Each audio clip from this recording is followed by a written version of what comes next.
নমস্কার বন্ধুরা, পাকশালা ten and ব্লগসে আপনাদের অনেক অনেক ওয়েলকাম।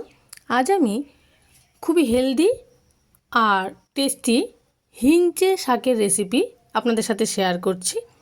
রেসিপিটি ভালো লেগে থাকলে আমার চ্যানেলটি সাবস্ক্রাইব করে আমার পাশে থাকবেন।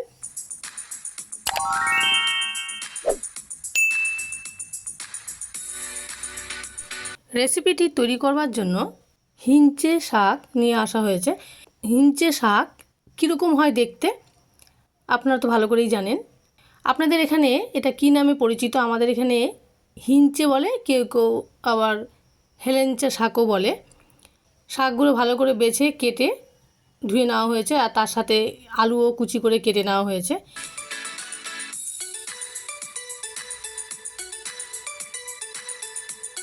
এবারে গ্যাসের মধ্যে কড়া চাপিয়ে সর্ষের তেল অ্যাড করে দিলাম।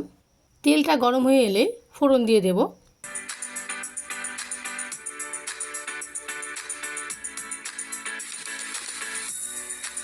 কালো জিরে আর শুকনো লঙ্কা ওর মধ্যে ফোড়ন দিয়ে দিলাম।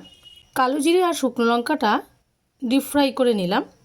কয়েকটা কাঁচা লঙ্কা ওর মধ্যে অ্যাড করে দিলাম। কাঁচা লঙ্কাটা ফ্রাই হয়ে যাবার পরে হিঞ্চে শাকগুলো ওর মধ্যে অ্যাড করে দিলাম। স্বাদ অনুযায়ী নুনটা দিয়ে দেওয়া হলো। নুনটা ভালো করে মিশিয়ে নেড়েচেড়ে নেব।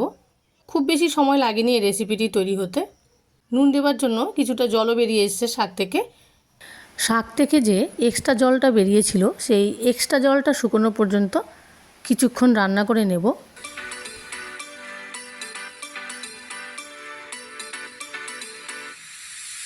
এক্সট্রা জলটা শুকিয়ে যাওয়ার পর আমি হলুদ গুঁড়োটা দিয়েছি আর ভাজা ভাজা করব এই শাকটা। হলুদ গুঁড়োটা ভালো করে মিশিয়ে নেব। এটা খুব উপকারী একটি শাক, স্বাস্থ্যের জন্য খুবই উপকারী এই হিঞ্চে শাকটা। আমাদের বাড়িতে গ্রাম থেকে বয়স্ক এক কাকা এই শাক দিয়ে গিয়েছিল।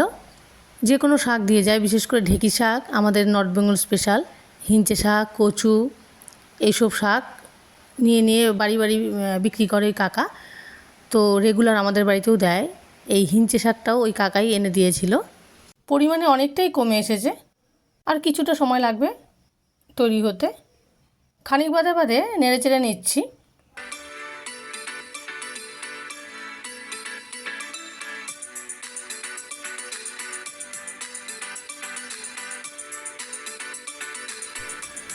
এবারে হিঞ্চে শাকটা তৈরি হয়ে গেছে। ঠিক এরকম করে শাকটা ভাজা ভাজা করে নামিয়ে নেব। এবার একটি পাত্রের মধ্যে সার্ভ করে নিলাম। এরকমভাবে হিঞ্চে শাকের রেসিপি তৈরি করে গরম গরম ভাতের সাথে পরিবেশন করুন, খুব ভালো লাগবে। আমার আজকের এই রেসিপিটি যদি ভালো লেগে থাকে লাইক, শেয়ার, কমেন্ট করবেন আর আমার চ্যানেলটি সাবস্ক্রাইব করে আমার পাশে থাকবেন।